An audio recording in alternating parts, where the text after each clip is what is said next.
No Senado, existem pelo menos 53 pedidos de impeachment contra ministros do Supremo Tribunal Federal. O maior alvo dos requerimentos é o ministro Alexandre de Moraes. Levantamento do Poder 360 mostra que são 21 pedidos contra Moraes. As petições ativas tiveram início em 2021. Em seguida, vem o próximo presidente do STF, Luiz Roberto Barroso. O único pedido que teve resposta de Pacheco foi feito pelo ex-presidente Jair Bolsonaro, que pediu a saída de Moraes depois de uma série de críticas públicas ao ministro.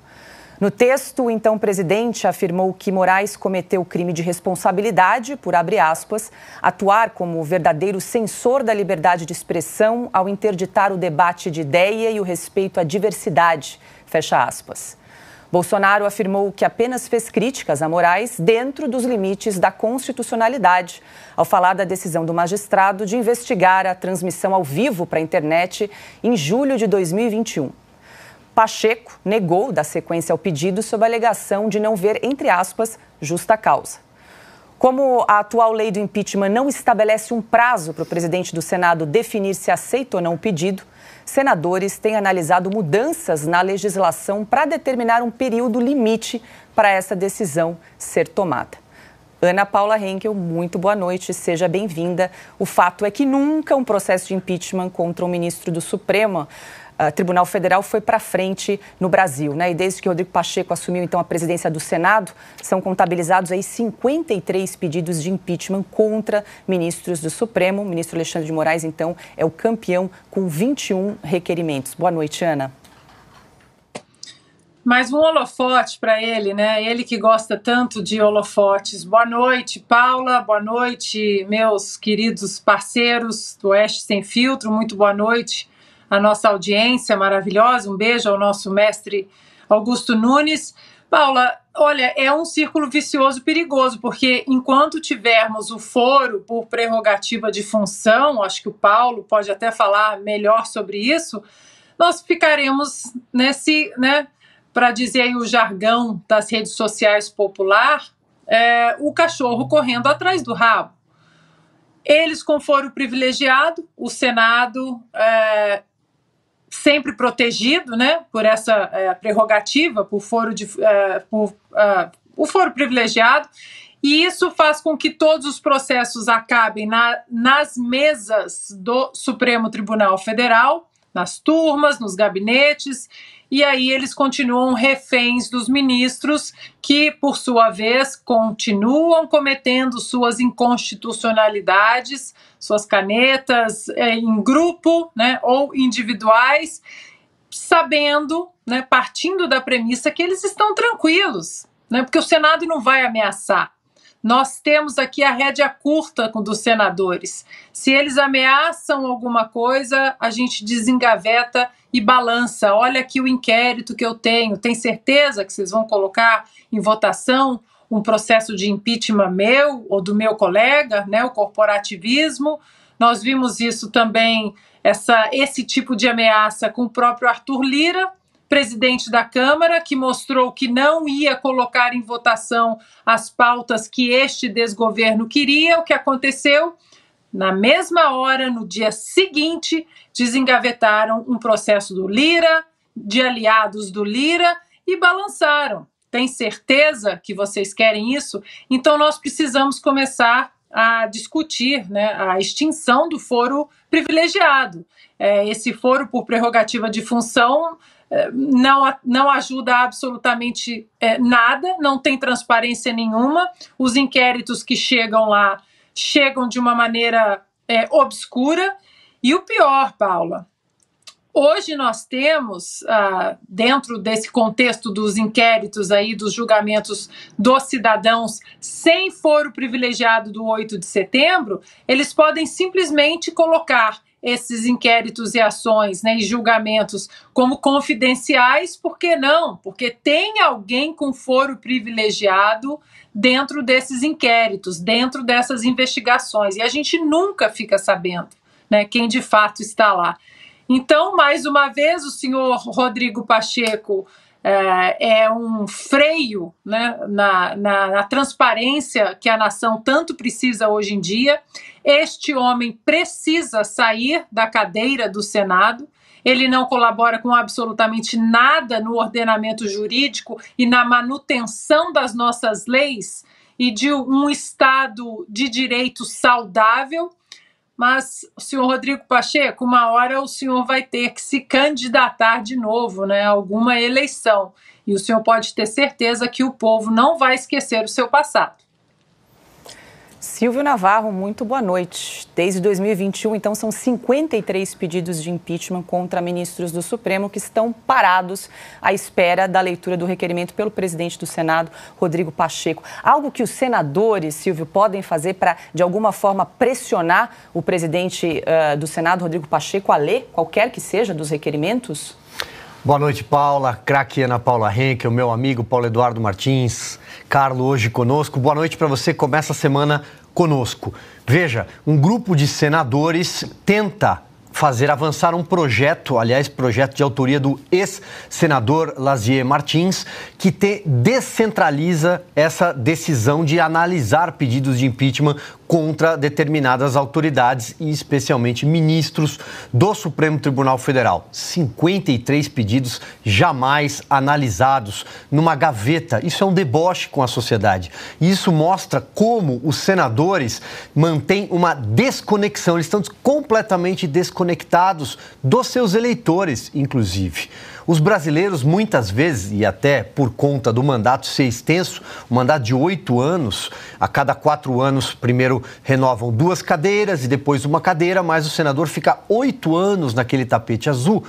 Isso gera um distanciamento enorme com o eleitorado. Tem eleitores que sequer se recordam em quem votou. Muitas vezes é o suplente que está em exercício e por longos períodos. Basta você ver, por exemplo, que determinados senadores eleitos no ano passado sequer estão exercendo o mandato, nem começaram a exercer o mandato, porque estão no ministério do presidente Lula.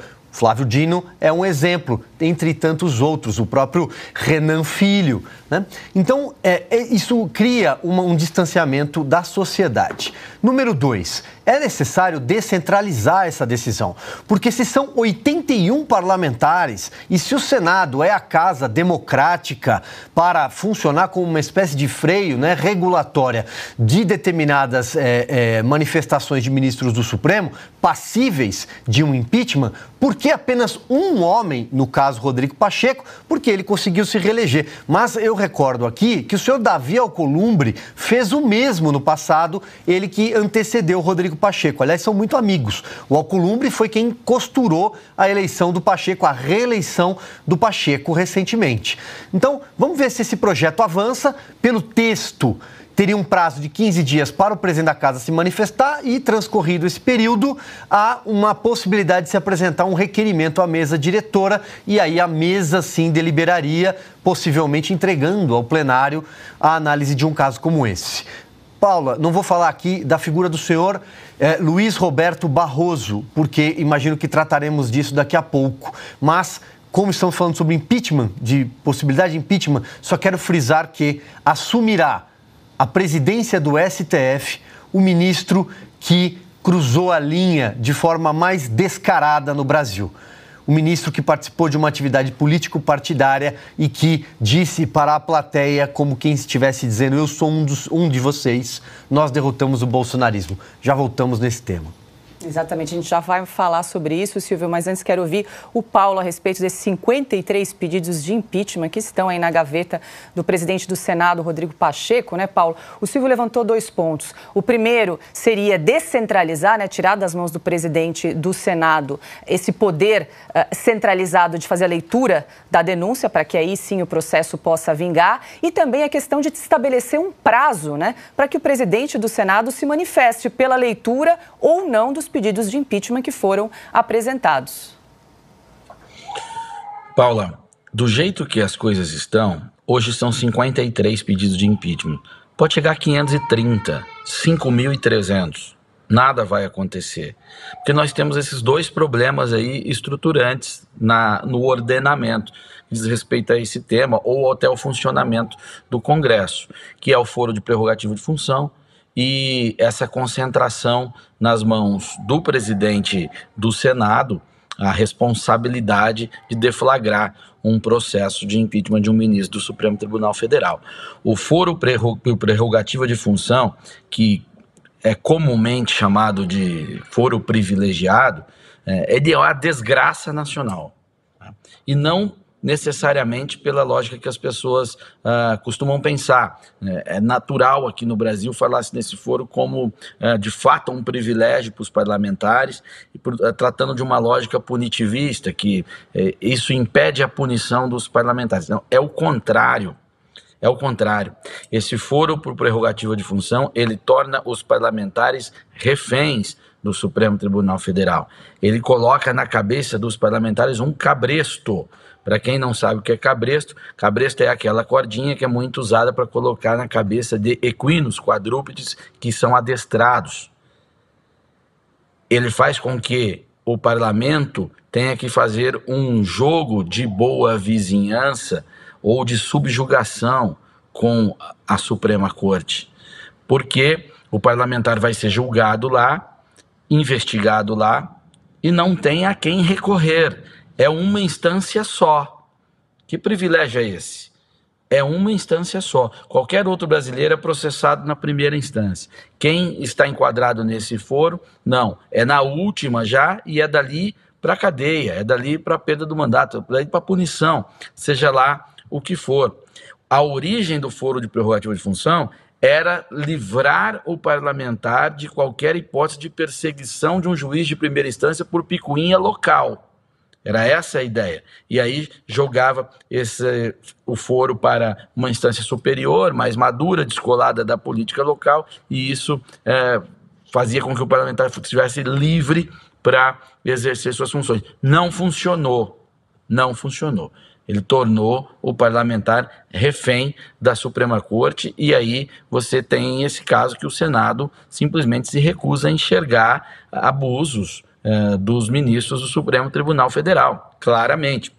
E não vão fazer esse enfrentamento, a não ser numa situação que venha a ficar ainda mais extrema, e me parece que isso pode até vir a acontecer, e por isso mesmo torna viável não a abertura de um processo de impeachment agora, mas a discussão na mudança desse rito, que foi proposta pelo Lazier Martins e que pode vir a viabilizar, aí sim, porque ela tira da responsabilidade do presidente da casa, dilui as responsabilidades sobre a mesa, faz com que uma decisão dessa se torne uma decisão de Senado e não de um homem, e aí sim isso pode vir a acontecer. Então é fundamental para restabelecer o equilíbrio entre os poderes no Brasil e resgatar a ordem constitucional e o respeito às garantias fundamentais, que essa correção seja feita no Senado Federal.